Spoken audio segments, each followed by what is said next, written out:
Hi friends, मैं हूँ दिनेश और आप सबको मेरे चैनल में फिर से स्वागत है। अगर आप मेरे चैनल में नए हो, चैनल को प्लीज सब्सक्राइब कर लीजिए।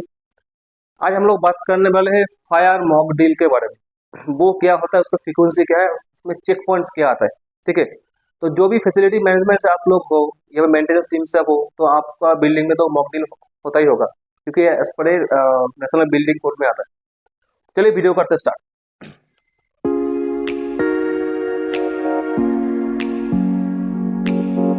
देखिए, जो फायर मॉक डील है, जैसे हम लोग हर बिल्डिंग में फायर मॉक डील होता है, उसका एक रूल्स है। As per the national building code, अगर बिल्डिंग नया हो, जो हाईटेस्ट बिल्डिंग है, अगर बिल्डिंग नया होता है तो पहला 2 साल जो मॉक डील होगा उसका ड्यूरेशन होगा एवरी 3 मंथ। एवरी 3 मंथ में वो मॉक डील कराना है, मतलब quarterly quarterly basis mock deal कराना है। आफ्टर 2 इयर्स, 2 साल के बाद वो एवरी 6 मंथ, मतलब हाफ ईयरली, साल में 2 बार ही होगा, हाफ ईयरली, तो वो कराना है मॉक डील। और वो रिपोर्ट को रखना है, और जो फायर डिपार्टमेंट है उनको वो रिपोर्ट देना है। जैसे आपको फायर ऑडिट होता है, तो फायर ऑडिट में वो रिपोर्ट शो करना है। ये एज पर नेशनल बिल्डिंग जो कोड है उसमें आता है। फायर मॉकड्रिल क्या होता है? फायर मॉकड्रिल बेसिकली डिजाइन किया था इस पर्पज से, ताकि जो ऑक्यूपेंट है, बिल्डिंग में जो ऑक्यूपेंट रहता है, उनको एडुकेट करना के इमरजेंसी के टाइम पे, इनके सब इमरजेंसी, उनको कैसे रिएक्ट करना है, उनको कैसे सेफली उनको बाहर आना है, तो वो उनको एडुकेट करना है। उस पर्पज से ये मॉकड्रिल का डिजाइन किया था। नेचुरली क्या होता है, अगर इनके सब इमरजेंसी होता है और एम्प्लॉय अगर एडुकेट नहीं होता है, एम्प्लॉय अगर ये पर ऑक्यूपेंट जो उनको मालूम नहीं होता है कि क्या करना है, तो उस टाइम पे किसी को मालूम चलता है कि करना क्या है।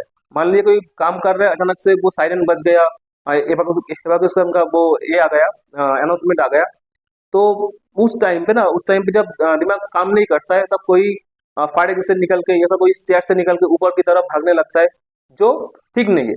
तो उस सब के लिए, उनको एडुकेट करने के लिए, उनको एक हैबिचुएट वो सिचुएशन में लाने के लिए ये डील जो है वो डिजाइन किया गया था।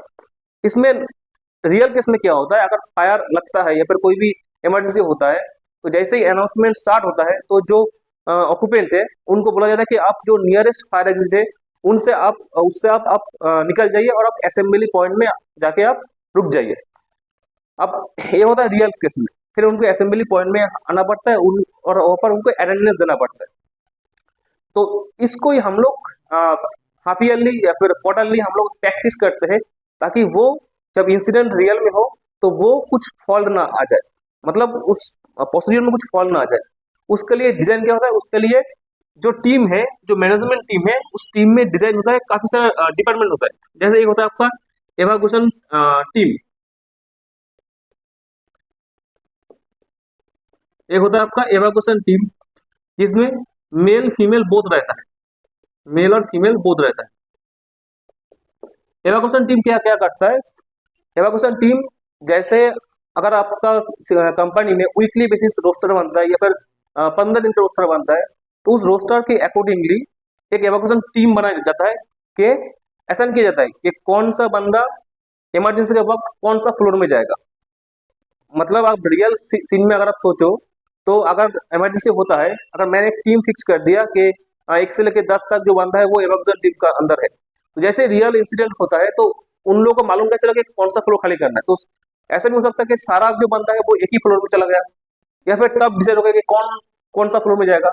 तो उतना तब फ्रेंड्स टाइम नहीं होता है, तो उसलिए जो टीम होता है एवोक्शन टीम, उनको फ्लोर डिवाइड किया जाता है कि अगर इमरजेंसी हुआ तो कौन कौन सा फ्लोर में जाएगा।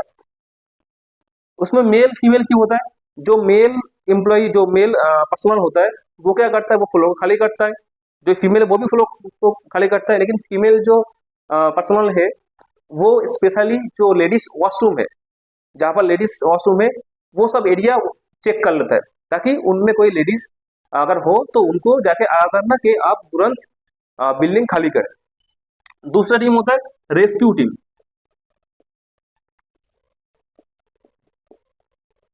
रेस्क्यू टीम क्या करता है, उस दौरान फ्लोर खाली करने के दौरान, अगर कोई ऑक्यूपेंट, कोई एम्प्लॉय इंज्योर्ड है, चाहे उनका लेग में इंजर हो, वो चल नहीं सकता, तो उनको रेस्क्यू करके उनको बाहर निकलना पड़ता है।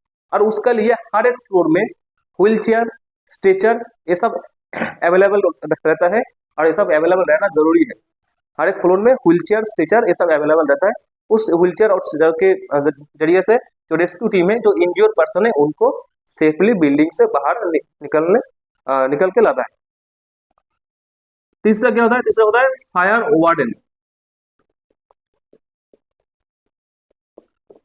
फायर वार्डन फ्रेंड्स, इस टीम में काफी वाइटल रोल है fire warden. Fire warden basically जो फ्लोर है, अगर हाईडेंस बिल्डिंग है, अगर कमर्शियल बिल्डिंग भी है, तो जो फ्लोर है उस फ्लोर में जो सीनियर पर्सन है, जो मैनेजर लेवल में या उसके अपर लेवल पे होगा, तो उनको फायर वार्डन बनाया जाता है। उनका काम होता है कि वो प्रोसीडियर को स्मूथली ऑपरेट करे, सबको फ्लोर से इवैक्यूएट करे, और खुद सबका लास्ट में फ्लोर से निकले, इंश्योर करे कि कोई फ्लोर में नहीं है।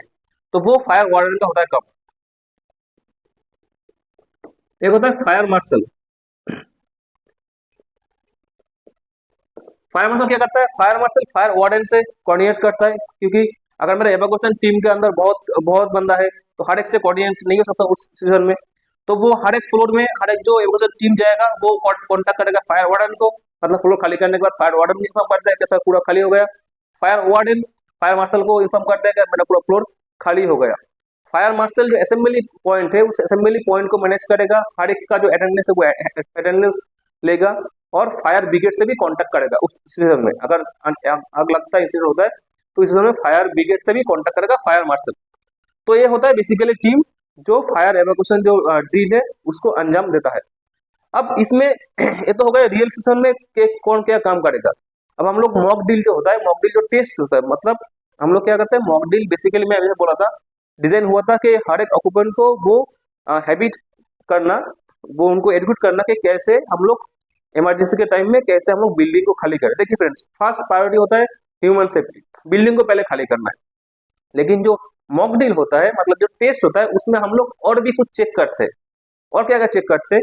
जैसे मान लीजिए कि फायर हम लोग अलार्म, जैसे मॉक ड्रिल में हम लोग क्या करते हैं, पहले वो समझिए। रियल केस में क्या होगा है, जैसे ही आग लग गया, फायर हुआ, तो ऑटोमेटिक जो अलार्म सिस्टम है वो एक्टिव होता है, और जो पीए सिस्टम है, जो अनाउंसमेंट सिस्टम होता है, वो भी एक्टिव होता है। मॉक ड्रिल में हम लोग क्या करते हैं, जो एमसीबी होता है, मतलब मैनुअल कॉल पॉइंट, वो एक डिवाइस होता है, अगर वो डिवाइस हम लोग ऑन कर देंगे, तो जो आग लगने से जो अनाउंसमेंट होगा, वो डिवाइस ऑन करने से भी वो सेम अनाउंसमेंट चालू होगा और सेम प्रोसीड्यूर चालू हो जाएगा। तो तो मॉक ड्रिल में क्या करते हैं हम लोग, जो एमसीबी है, मैनुअल कॉल पॉइंट, उसको हम लोग ऑन कर देते हैं। उसको जैसे हम लोग ऑन कर देंगे, तो फायर जो अलार्म जो मेन पैनल है, मेन पैनल में टिकट जाएगा, और मेन पैनल क्या करेगा, जितने भी हुटर और फ्लशर है वो एक्टिव कर देगा, मतलब वो साइरन को एक्टिव कर देगा, और जो पीए सिस्टम है, मतलब जो अनाउंसमेंट सिस्टम है, उसको भी एक्टिव कर देगा।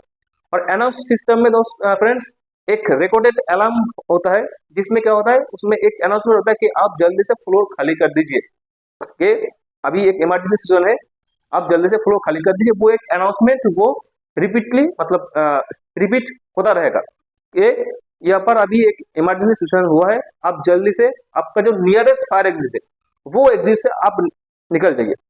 अच्छा, नियरेस्ट फायर एग्जिट क्यों बोला जाता है? मान लीजिए कि जो बिल्डिंग है उसमें 3 या 4 या 2 फायर एग्जिट होगा, अगर सब लोग एक ही फायर एग्जिट से निकलेगा, तब क्या होगा, स्मूथली जो टाइम काउंटडाउन है, स्मूथली वो एवाकुएट नहीं होगा, उसमें क्या होगा, हड़बड़ी होगा, उसमें भी एक्सीडेंट होने के चांसेस है। तो उसलिए बोला जाता है कि जिसका जो नियरेस्ट फायर एग्जिट हो, वो फायर एग्जिट से आप लोग निकल जाइए, वो इंश्योर करना पड़ता है। तो जैसे ही MCB manual call point on कर दिया हम लोग, फायर पैनल भी ऑन हो गया, और पब्लिक अनाउंसमेंट सिस्टम वो भी ऑन हो गया, हुटर फ्लशर भी ऑन हो गया। एवाकुएशन जो टीम है वो एवाकुएट कर दिया। रियल जो मॉक ड्रिल होता है, वो एक टीम होता है जो हर एक फ्लोर में जाके वो सारा जो ऑक्यूपेंट है उनको एवाकुएट कर देगा, और एक टीम तब रहता है बैकएंड में जो चेक करता है कि उस टाइम में जितना भी मैग्नेटिक डोर है, जितना भी मैग्नेटिक डोर है, मतलब जो एक्सेस डोर है, जो नॉर्मल डोर नहीं है, जो एक्सेस डोर होता, मतलब आप मान लीजिए किसी भी अगर बैंक सेक्टर में जाओ या फिर आप आईटी सेक्टर में जाओ, तो हर एक फ्लोर में एक्सेस डोर रहता है, मतलब जो एम्प्लॉय अंदर काम करता है उसका ही एक्सेस से वो डोर खुलता है, हर एक का एक्सेस जनरेट किया जाता है। तो वो जितने भी एक्सेस डोर होता है, वो सारा एक्सेस डोर अनलॉक हो जाएगा, मतलब डीएक्टिवेट हो जाएगा। ये नॉर्म्स है। अगर फायर इंसिडेंट होता है तो वो सारा डोर अनलॉक हो जाएगा, तो वो चेक करना पड़ता है। दूसरा क्या चेक करना पड़ता है? दूसरा चेक करना पड़ता है जो एचबीएल सिस्टम है, जो एचवीएसी सिस्टम है वो स्टार्ट ऑफ हो जाएगा, जो एचवीएसी सिस्टम है वो ऑफ हो जाएगा। अगर फ्लोर में आपका एसी चल रहा है, एसी चल रहा है आपका, तो वो एसी वो तुरंत उस जैसे ही अलार्म जनरेट हुआ एसी ऑफ हो जाएगा, वो चेक करना पड़ता है। एसी ऑफ होने के साथ साथ जो फायर डैम्पर है, मतलब हर एक जो वर्कस्टेशन जो रूम है या फिर जो फ्लोर है उसके अंदर जो एसी का डक्ट गया है ना, उस डक्ट के ऊपर एक डैम्पर लगा हुआ होता है। जो डैम्पर क्या करता है, इस डैम्पर से फिर कनेक्ट होता है एसी पे। ये डैम्पर क्या करता है, इसको फायर डैम्पर बोलते हैं। जैसे ही फायर होता है ये डैम्पर क्लोज हो जाता है। क्यों क्लोज होता है, जो अगर अंदर आग लगता है तो वो आग का जो स्मोक है वो स्मोक बाहर की तरफ ट्रैवल ना करे, उसलिए फायर डैम्पर किया जाता है। फायर डैम्पर तुरंत ऑफ हो जाएगा, तो वो चेक करना पड़ता है। तीसरा क्या है, अगर कुछ फ्लैप बढ़िया हो, फ्लैप बढ़िया मतलब ऐसे बहुत सारा बिल्डिंग में है जहाँ पर रिसेप्शन से जैसे ही हम लोग एंटर करते हैं तो वहाँ पर फ्लैप बढ़िया मतलब एक ट्रांसटाइल गेट लगा होता है। यहाँ पर फ्लोर के हर एक फ्लोर के बाहर भी लगा होता है। उस ट्रांसटाइल गेट को एक्सेस करने से फिर वो खुलता है, वो भी टाइप ऑफ एक्सेस डोर, वो छोटा होता है। ट्रांसटाइल जब हम लोग मेट्रो में जाते हैं, मेट्रो में जो गेट लगा होता है तो वो सारा डोर वो भी डीएक्टिवेट हो जाएगा। ठीक है, तो ये सब पॉइंट जो है ये चेक करना पड़ता है। और क्या चेक करना पड़ता है, पी सिस्टम है, मतलब जो अनाउंसमेंट सिस्टम है वो हर एक एरिया में वो अनाउंस सिस्टम बजना चाहिए, वो भी चेक करना पड़ता है। तो जैसे एवाकुएशन हो गया, बैकएंड में और एक टीम जाता है जो हर एक पॉइंट को चेक करता है कि ये सब सही काम कर रहा है कि नहीं, क्योंकि अकॉर्डिंग टू फायर नॉर्म्स ये सब काम करना चाहिए। तो ये चेक करता है। लास्ट में क्या आता है, जो ऑक्यूपेंट जो असेंबली पॉइंट में जाता है, जो फायर मार्शल है और जो टीम ऊपर खड़ा होगा। अच्छा, यहाँ पर और एक टीम है जिसको बोलते हैं assembly team. Assembly team,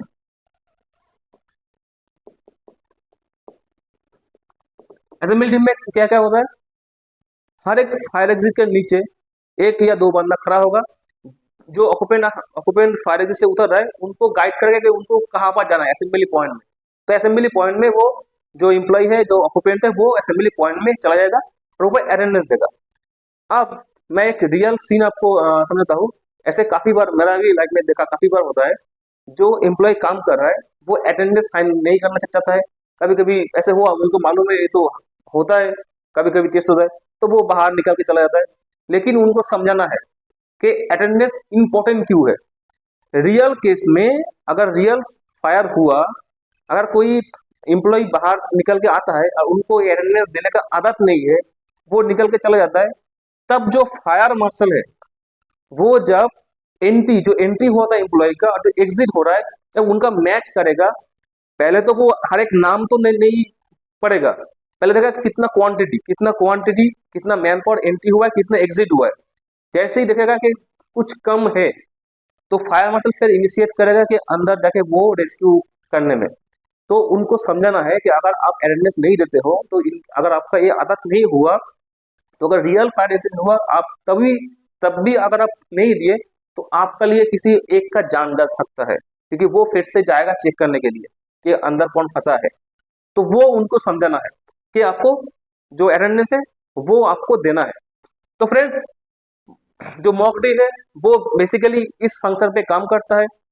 main function ये होता है कि आपको टीम असाइन करना पड़ेगा, आपका रोस्टर वाइज कि कौन कौन सा शिफ्ट में है उस टीम उस दौरान उनको अवार्ड भी देना पड़ेगा कि आपका शेड्यूल मान लीजिए कि मंडे टू सैटरडे इतना है, तो आप फायर एवाकुएशन टीम में हो और आपका लिए रिस्पॉन्सिबल फ्लोर है फर्स्ट फ्लोर या सेकंड फ्लोर, थर्ड फ्लोर, ताकि अगर फायर इंसिडेंट हुआ तो उनको मालूम चले कि उनका लिए कौन सा फ्लोर असाइन किया है। तो वो किसी को कुछ ना पूछ के वो सीधा उस फ्लोर में चले जाए, उस फ्लोर को खाली करना स्टार्ट कर दे। रेस्क्यू टीम में जो है उनको भी ये मालूम होना चाहिए कि उनमें जो उस टीम में जो बंदा है उनके लिए कौन सा फ्लोर असाइन किया है। मतलब जो फायर वार्डन है और जो फायर मार्शल है, इन दोनों पहले इंश्योर कर देगा एज पर रोस्टर कौन सा शिफ्ट में है और कौन सा डिपार्टमेंट में है और कौन सा फ्लोर असाइन उस पर असाइन हुआ है, वो इंश्योर करना पड़ेगा। वरना आप रियल केस में आप ये सब मैनेज नहीं कर सकते, इस मैनेज नहीं होगा। तो ये आपको ध्यान देना है। एक होता है आपका प्रेशराइज फैन।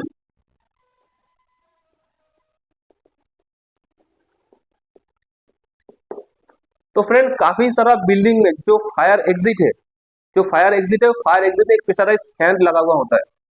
हाँ, जिस बिल्डिंग में अगर जो फायर एग्जिट है वो क्रॉस वेंटिलेशन है, उसमें प्रेशराइज फैन नहीं लगता। इसमें क्रॉस वेंटिलेशन नहीं है, उसमें प्रेशराइज फैन दिया जाता है ताकि जो स्मोक है, स्मोक फायर एग्जिट में ना आए। अगर स्मोक फायर एग्जिट में आ गया तो वहां पर भी दम मतलब सांस लेने में दिक्कत होगा, उस एग्जिट से एवाक्यूएशन करना भी दिक्कत होगा। तो जब हम लोग एक प्रैक्टिस करेंगे फायर मॉक ड्रिल, तब ये भी इंश्योर करना है कि प्रेशराइज जो फैन है वो फैन काम कर रहा है कि नहीं कर रहा है। अगर प्रेशराइज फैन नहीं है तो इट्स ओके, तो आपका क्रॉस वेंटिलेशन होगा। जो एवोक्यूएशन ड्रिल उसको अंजाम देने के लिए कुछ कुछ चेक पॉइंट है पहले, मतलब वो हम लोग हर दिन हर वीकली वो चेक करते हैं, वो मैं थोड़ा आपको ब्रीफ कर देता हूँ। जैसे कि जो इमरजेंसी साइनेज होगा, साइनेज मतलब जो फायर एग्जिट का साइनेज होगा जहां पर दिखाएगा कि फायर एग्जिट कहां पर है, लोकेट करेगा, वो साइनेज हर वक्त ऑन होना चाहिए। वो इमरजेंसी पावर से कनेक्ट होना चाहिए या फिर वो ऑटो ग्लो होना चाहिए। मतलब अगर पावर कट ऑफ होता है, अगर मेन पावर फेल होता है तो वो साइनेज कभी ऑफ नहीं होना चाहिए, ताकि अंदर में भी जो ऑक्यूपेंट है उनको दिखे कि fire exit nearest fire exit वो कहां पर है, वो दिखना चाहिए। दूसरा जो है वो है स्टेयरकेस। स्टेयर मतलब जो फायर एग्जिट होगा, फायर एग्जिट मतलब फायर एग्जिट जो स्टेयर होगा वो हर वक्त क्लियर होना चाहिए। मतलब कोई भी सामान उस स्टेयर में नहीं होना चाहिए कि एवाक्यूएशन के टाइम कुछ ऑब्स्ट्रक्शन नहीं आना चाहिए, जो ऑक्यूपेंट को स्मूथली और तुरंत उस फ्लोर को खाली कर सके, उस लिए एक किया जाता है। ठीक है, तो वो इंश्योर करना है कि वो स्टेयर वो कभी भी ऑब्स्टकल ना होना चाहिए। तीसरा क्या है, ईआरटी जो इमरजेंसी रिस्पांस किट, हर एक फ्लोर में इमरजेंसी रिस्पांस किट होना चाहिए, ताकि अगर फायर लगता है, स्मोक होता है, अगर फायर ब्रिगेड भी आता है तो वो स्मोक जो कैप है वो पहन के अंदर जा सके। ठीक है, ये पर जो फायर वार्डन है वो जो स्मोक कैप है वो पहन के अंदर जा सके। तो ईआरटी किट हर एक फ्लोर में होना चाहिए, वो हम लोग का डेली चेकलिस्ट में होना चाहिए। दूसरा क्या है, चौथा क्या है, जो व्हील चेयर और जो स्ट्रेचर है, जो व्हील चेयर और जो स्ट्रेचर है वो अवेलेबल होना चाहिए हर एक फ्लोर में। वो हम लोग को इंश्योर करना है। ये फायर एवोक्यूएशन ड्रिल हुआ या ना हुआ या फिर होने से पहले सारा कुछ चेक करना चाहिए। और ये जो बेसिकली फ्रेंड्स ये चेक पॉइंट है हम लोग को डेली चेक करना चाहिए, क्योंकि फायर कभी भी हो सकता है, तो हम लोग को प्रिपेयर होना चाहिए। हम लोग चाहे या 2 बार या 4 बार हम लोग वो मॉक ड्रिल करें, लेकिन ये चेक पॉइंट्स हम लोग को हर दिन फॉलो करना चाहिए कि ये सब अवेलेबल हो। तो फ्रेंड बेसिकली मॉक ड्रिल का यही होता है मेन फंडा। इस तरह से हम लोग काम करते हैं। अगर आपको समझ में आ गया हर एक पॉइंट तो प्लीज वीडियो को लाइक कर दीजिए और शेयर कीजिए और सब्सक्राइब कर दीजिए चैनल को। आज के लिए इतना ही, धन्यवाद।